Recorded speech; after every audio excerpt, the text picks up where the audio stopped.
Oi, bonitas e bonitos, tudo bom com vocês? Começando mais um vídeo aqui no canal. E se você é novo por aqui e ainda não tá inscrito, aproveita e se inscreve aqui embaixo pra não perder nenhum vídeo novo. Playlist completa do Kim tá aqui na descrição pra vocês. São mais de 350 casos pra maratonar, então vamos lá assistir. Não esqueça do like no comecinho do vídeo, que me ajuda muito na divulgação. E aproveita e já me segue nas redes sociais, que eu vou deixar aqui na tela pra vocês. Me acompanhem por lá, que tem conteúdo extra. Quinta Misteriosa também é podcast pra ouvir quando e onde quiser. E agora bora começar o caso de hoje.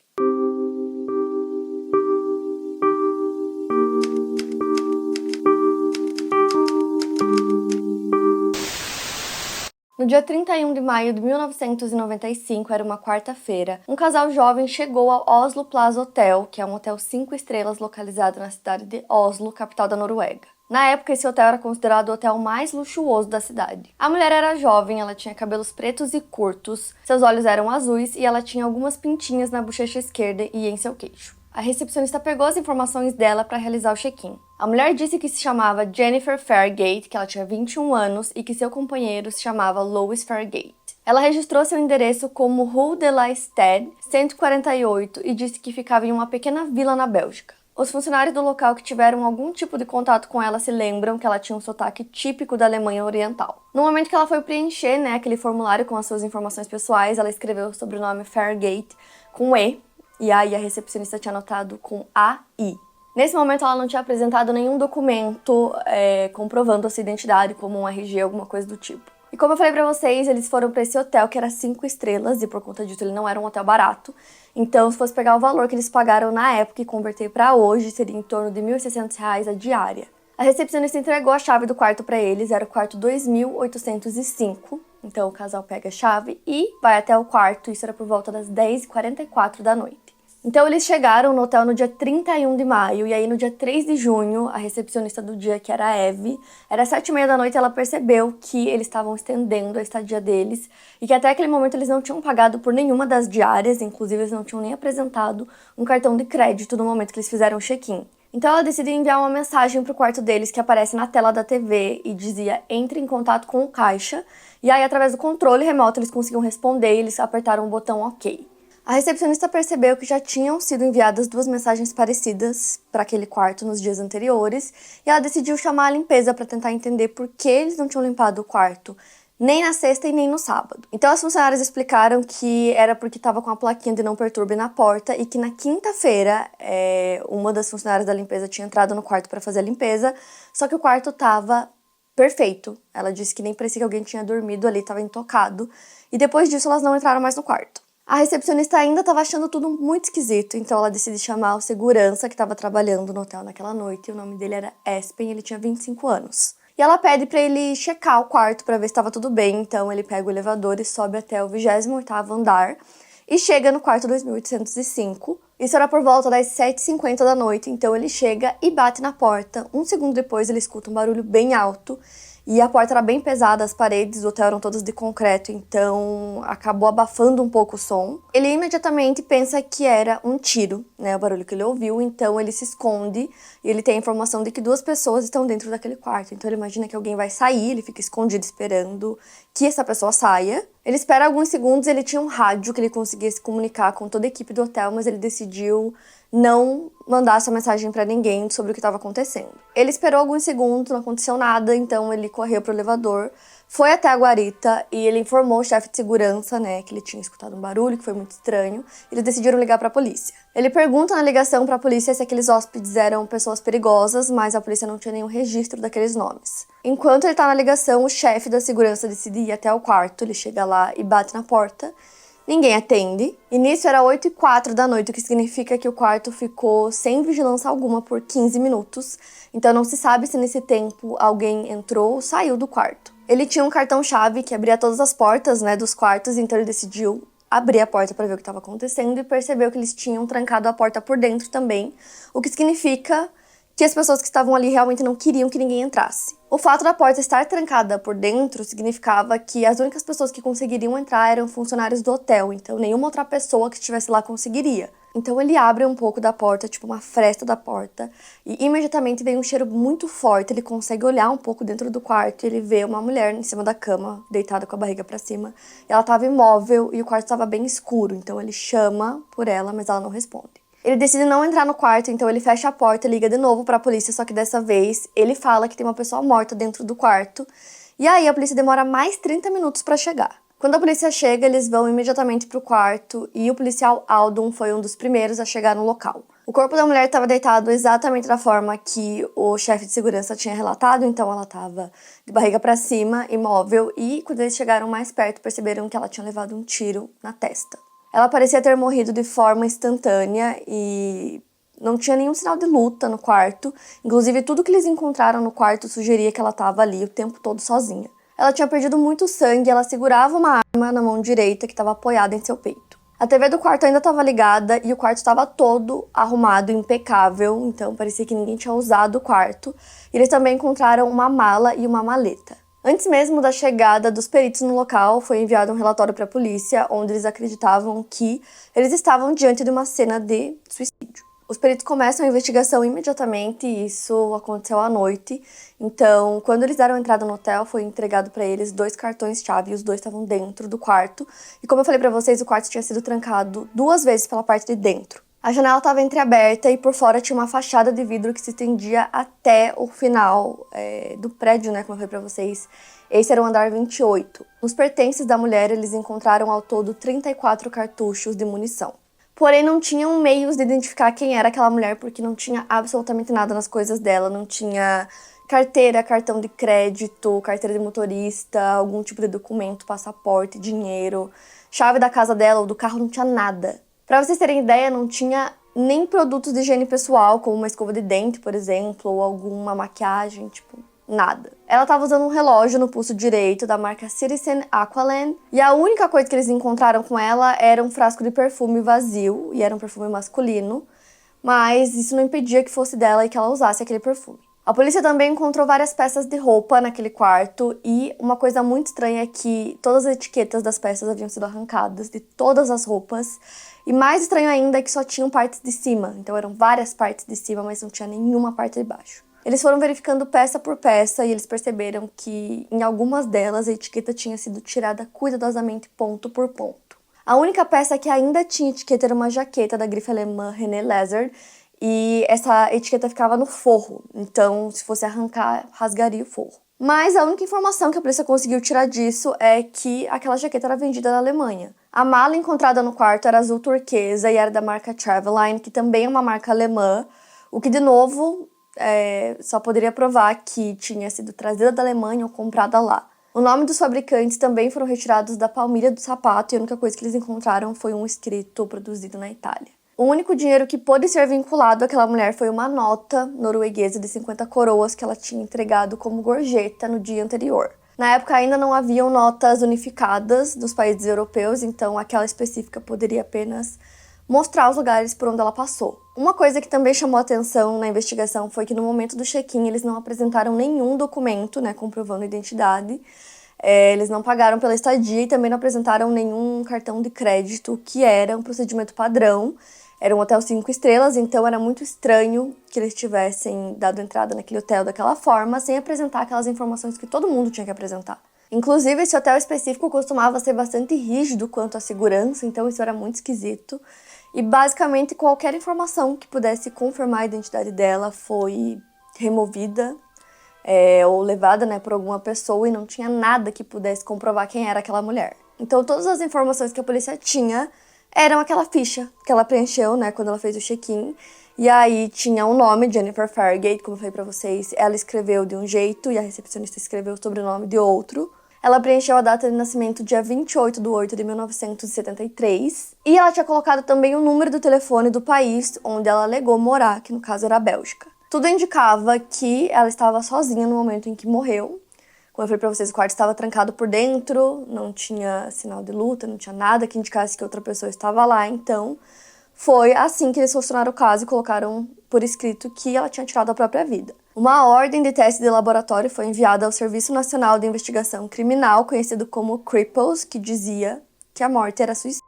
Outro documento policial alegava que havia 99,9% de chance de ter sido suicídio. Não haviam parentes para comunicar ou entrar em contato com a polícia belga. Os investigadores descobriram que não havia ninguém chamado Jennifer ou Louis Farragate, e todas as informações que ela forneceu no momento do check-in eram falsas. O quarto foi examinado e foram coletadas impressões digitais em 3 garrafas vazias de refrigerante no frigobar, bem como em um copo, um saco de batatas fritas e no frasco de perfume. Porém, todas as impressões digitais pertenciam à mulher morta. Nenhuma impressão digital foi encontrada na arma ou no carregador da arma. Para os investigadores, aquele parecia um caso que seria resolvido de maneira muito rápida, porém acabou virando um pesadelo para eles, acompanhado de muito mistério. Eles começaram a acreditar que talvez o caso tivesse mais coisas para descobrir, que talvez tivesse acontecido um crime, até porque quando ela deu, a entrada no hotel, quando ela fez o check-in, ela estava acompanhada de um homem. A recepcionista viu esse homem e viu os dois indo juntos para o quarto. O homem era um pouco mais alto que a mulher, ele tinha por volta de 1,85 e entre 35 e 40 anos ele também era mais velho que ela.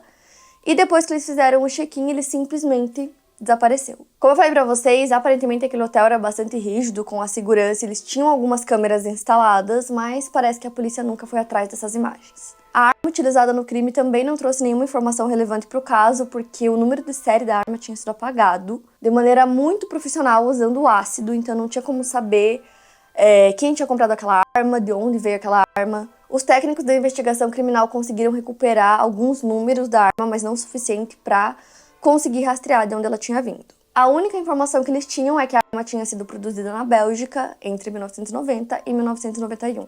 Os investigadores também determinaram que haviam sido disparados 2 tiros naquele dia e que um deles teria sido um tiro teste, porque ele foi disparado contra uma almofada no colchão. Então, eles acreditam que foi justamente na almofada para abafar o som. E o segundo disparo foi o que a matou, então, como eu falei pra vocês, foi um tiro na testa que atravessou a cabeça dela, passou pelo colchão e ele só parou no chão de concreto. Na arma que foi encontrada na cena do crime, ainda haviam 7 balas no pente da arma. Então, assim, eles tinham encontrado 25 cartuchos nas coisas dela, somando com esses, da arma, no total davam 34. Nas semanas seguintes, a investigação virou uma investigação de homicídio, só que eles não encontraram mais nenhuma informação sobre o caso, que acabou fazendo com que eles voltassem para aquela primeira teoria de que ela mesma tinha tirado a própria vida. A mulher media 1,59 e pesava 67 quilos. Em sua autópsia, poucas informações foram fornecidas. Ela afirmou durante o check-in do hotel que ela tinha 21 anos, mas os patologistas forenses acreditavam que ela era mais velha, ela tinha cerca de 30 anos, podendo ter 5 anos a menos ou a mais. Suas impressões digitais não tiveram correspondências na base de dados da Interpol. Ela tinha feito tratamentos odontológicos caros em ouro e porcelana, tipos de tratamentos extremamente utilizados nos Estados Unidos, mas também em alguns outros países da Europa, como Holanda, Alemanha e Suíça. Os investigadores tinham esperanças de que relatórios de pessoas desaparecidas fossem de alguma forma ajudar na investigação e na identificação da mulher, mas ninguém jamais a registrou como uma pessoa desaparecida. A primeira tentativa da mesma mulher de reservar um quarto de hotel no Oslo Plaza havia acontecido na semana anterior, no dia 22 de maio, era uma segunda-feira. Porém, não está claro nos documentos policiais as datas que ela fez as outras solicitações. O que se sabe é que ela ligou para o hotel no dia 31 de maio, uma quarta-feira, para alterar sua data de chegada ao hotel. Ela informou que chegaria naquela noite e especificou que teria um acompanhante. O check-in foi realizado às 10h44, que é o horário de maior movimento noturno no hotel. Com isso, ela conseguiu realizar o check-in sem apresentar uma prova de identidade, que normalmente é exigida. Em seu formulário, a recepcionista marcou que ela deveria escrever o número do passaporte, mas esse campo não foi preenchido. A polícia até checou a lista de todos os passageiros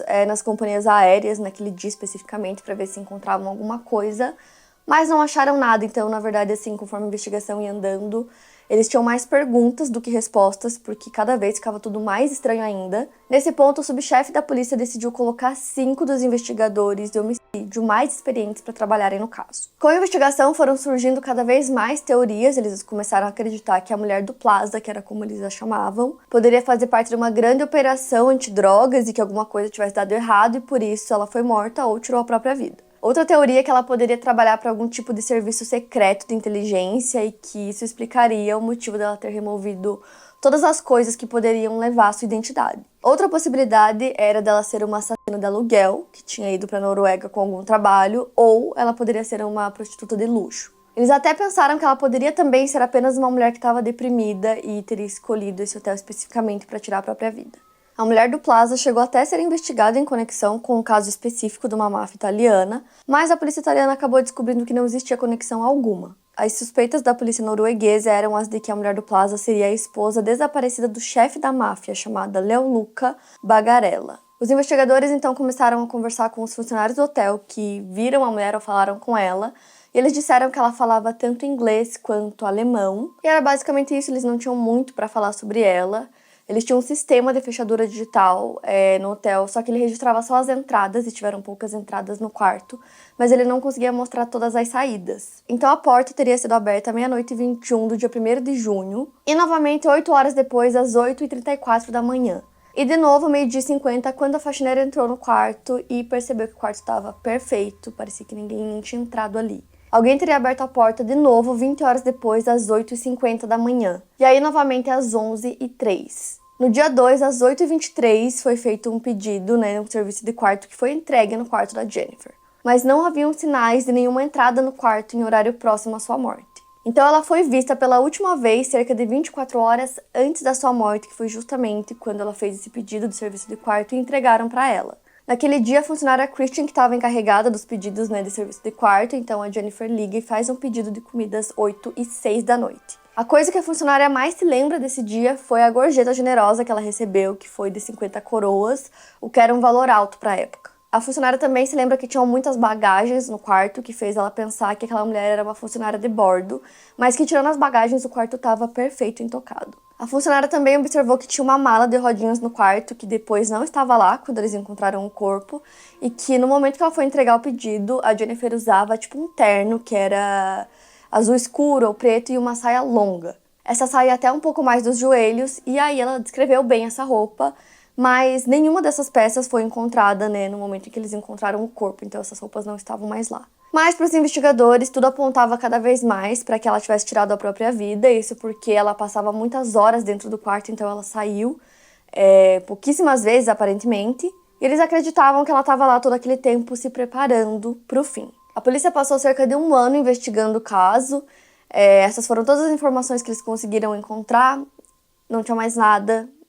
Aquele homem misterioso também, eles nunca mais viram, ninguém sabia quem era, e nenhuma pessoa foi atrás da Jennifer, então chegou um ponto que não tinha mais o que investigar. Então no dia 26 de junho de 1996, praticamente 1 ano depois do crime, que eles decidiram enterrar o corpo da Jennifer no cemitério de Oslo. Então imagina, durante esse ano de investigação a polícia manteve o corpo dela na esperança de que alguém iria atrás dela e que pudesse identificá-la. E foi nesse momento que o jornalista Lars Christian Wagner se envolveu na história. Na época, ele estava fazendo várias reportagens sobre pessoas desaparecidas e corpos não identificados, e ele decidiu escrever uma matéria sobre ela. Quando a mulher do Plaza foi enterrada, eles não colocaram nenhum nome na lápide, porque eles acreditavam que aquele nome que ela escreveu não era seu nome verdadeiro, Eles não encontraram nenhuma informação com aquele nome, então era tudo falso.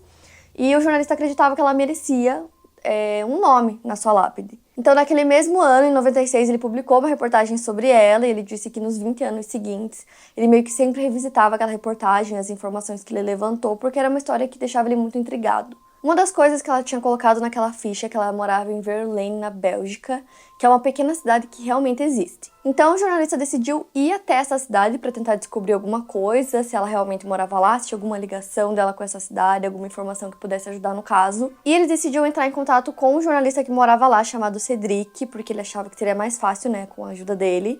E os dois acreditavam que se realmente tivesse alguma informação sobre ela naquela cidade ia ser muito fácil de conseguir, porque era uma cidade muito pequena. Eles achavam que só mostrando uma foto dela, eles já iam acabar descobrindo a sua história. Então eles fizeram, uma pesquisa, falaram com várias pessoas, mas ninguém nunca tinha visto ela lá. Então ninguém tinha nenhuma informação sobre ela para ajudar. Eles foram até a casa que ela colocou no endereço. A casa não existia. O número de telefone que ela colocou na ficha era compatível com aquela região, o que fez com que eles acreditassem que realmente ela tinha alguma ligação com aquele lugar, ou pelo menos conhecia o lugar para ter colocado aquelas informações. Outra informação que ela tinha colocado era o nome da empresa que ela trabalhava. Ela colocou que era uma empresa chamada Cerbis, mas essa empresa não existia. Porém, existia uma empresa belga chamada Cerberus. Isso mostrava para o jornalista que ela tinha algum conhecimento prático da Bélgica. Retratos dela foram espalhados em várias cidades diferentes e ninguém nunca apareceu para falar quem era aquela mulher, qual era a sua identidade. Uma informação também que aconteceu, que eu esqueci de comentar com vocês, é que o quarto, como eu falei, estava impecável, parecia que não tinha sido usado, porém ela tomou banho, algum tempo antes da morte, porque eles encontraram uma toalha molhada no banheiro. Apesar de tudo apontar para ela ter tirado a própria vida, o jornalista acreditava que não, pela roupa que ela usava quando o corpo foi encontrado. Ela estava com salto alto, estava vestida toda de preto e para ele aquela roupa era uma roupa para sair e aproveitar a noite e não para tirar a própria vida. Só que ainda nessa teoria da polícia que realmente foi isso que ela fez, era muito estranho que ela tivesse tantos cartuchos, porque ela teria tantos junto com ela. Outra coisa que eles tinham notado também era, como eu falei pra vocês, ela tava segurando uma pistola, e era uma pistola bem forte, assim, ela tava com o dedo indicador ainda no gatilho da arma. Então, mesmo depois de disparar contra a própria testa, como que ela conseguiria ainda segurar a arma daquela forma e estar posicionado no corpo dela daquele jeito que eles encontraram? Tem um episódio sobre esse caso no Unsolved Mysteries da Netflix, e aí um perito, que já é aposentado, falou sobre o caso. E ele explicou que aquela arma utilizada realmente é uma arma que tem um recuo muito forte, então é uma arma poderosa, digamos assim.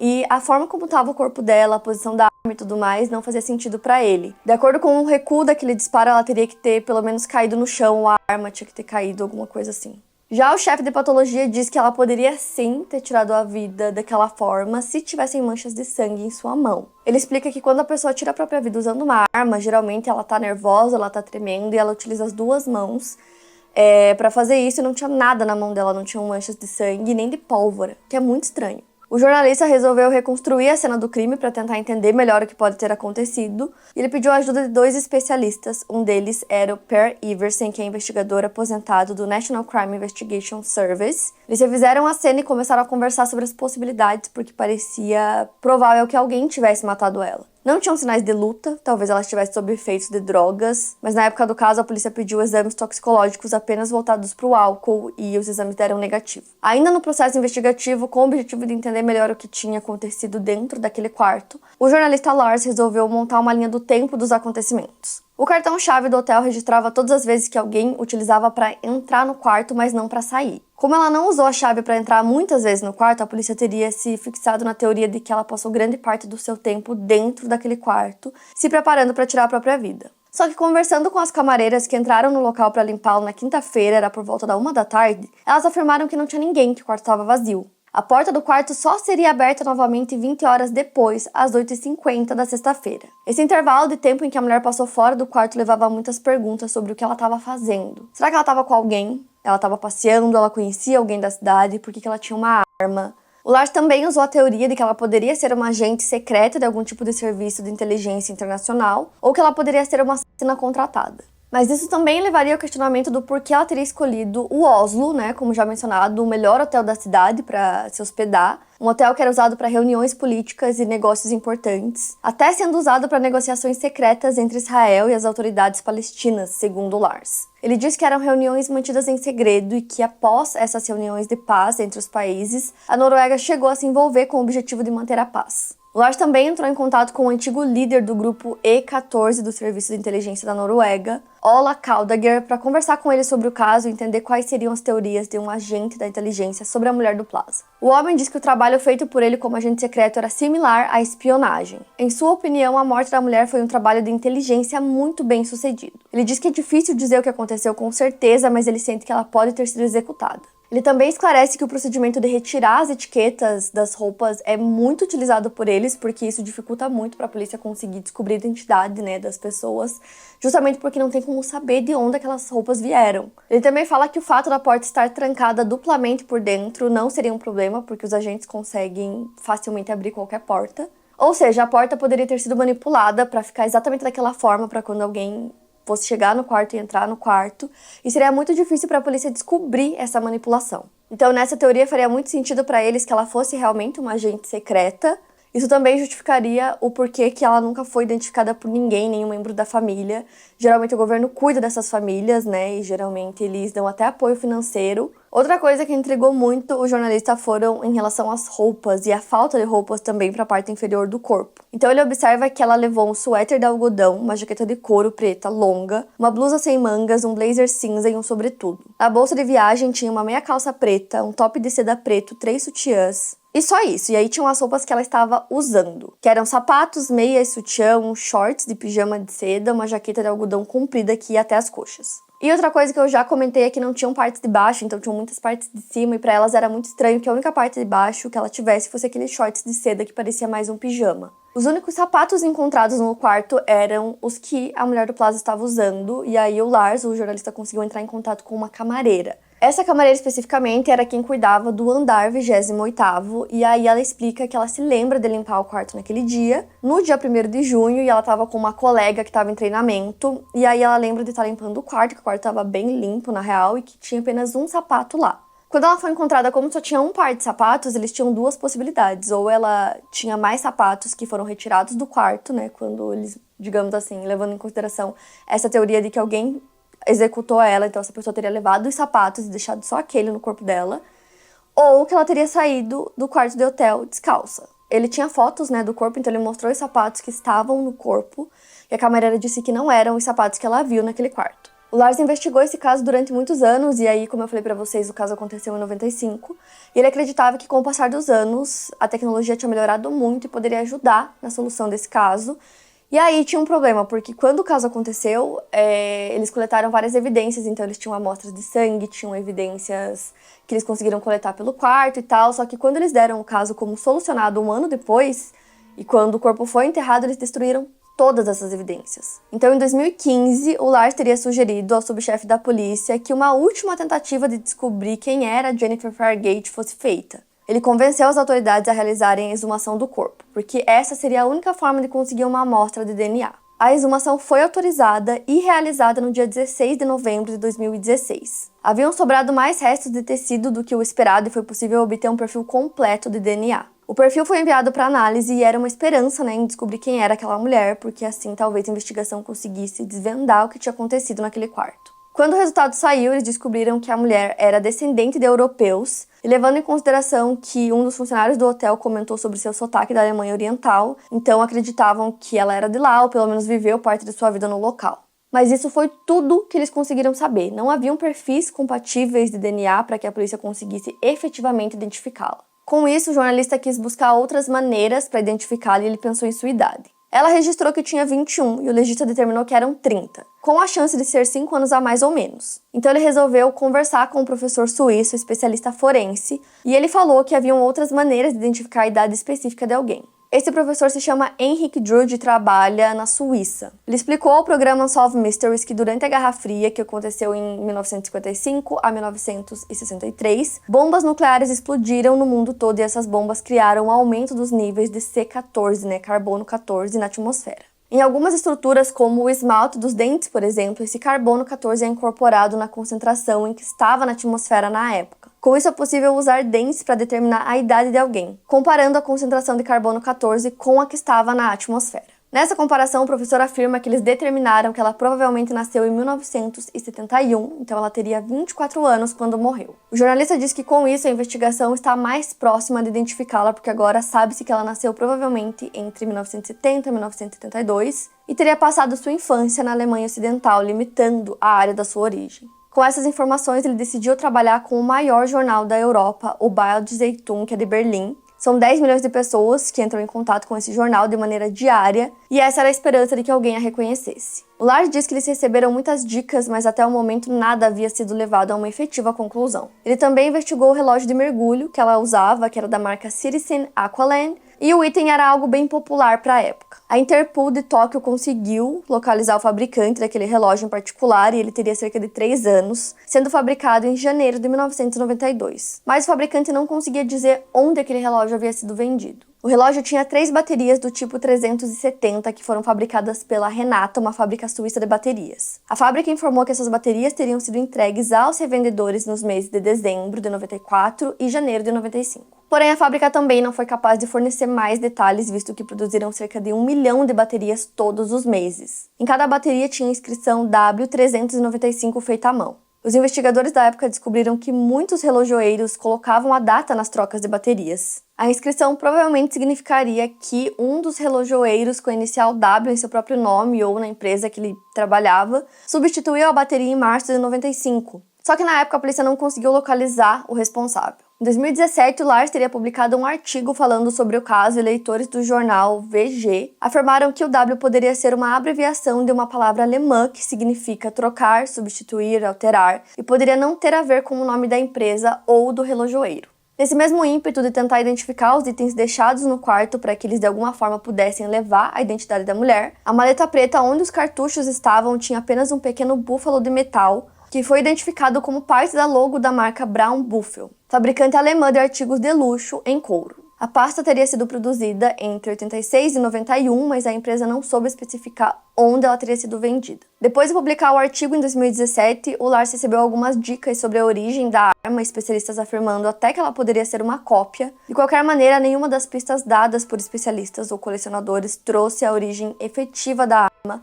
ou levou a ajudar na identificação da mulher. Até hoje ele busca descobrir a identidade da mulher do Plaza, ele quer muito descobrir para solucionar o caso e também para colocar o nome na lápide dela. Então, esses casos assim, gente, que ninguém consegue descobrir nada, para mim é sempre muito doido, porque as únicas pistas que eles têm são aquelas coisas encontradas no local, né, do crime ou onde o corpo foi encontrado, e aí eles ficam investigando e não chegam a nada, ninguém consegue dizer quem era a pessoa, ninguém aparece atrás da pessoa, não sabem onde as roupas foram feitas porque não tem etiqueta, e aí a pessoa não tem nada, não tem uma coisa com ela para identificação.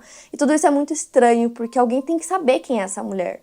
Então, eu quero muito saber o que vocês acharam desse caso, me conta aqui nos comentários. Não esquece do like, que me ajuda muito na investigação, playlist completa do Quinta. Aqui na descrição para vocês maratonarem. Quinta Misteriosa também é podcast para ouvir onde e quando quiser. Não esquece de me acompanhar nas redes sociais, que eu vou deixar aqui na tela para vocês. Me sigam por lá que tem conteúdo extra. E é isso, eu vejo vocês no próximo vídeo.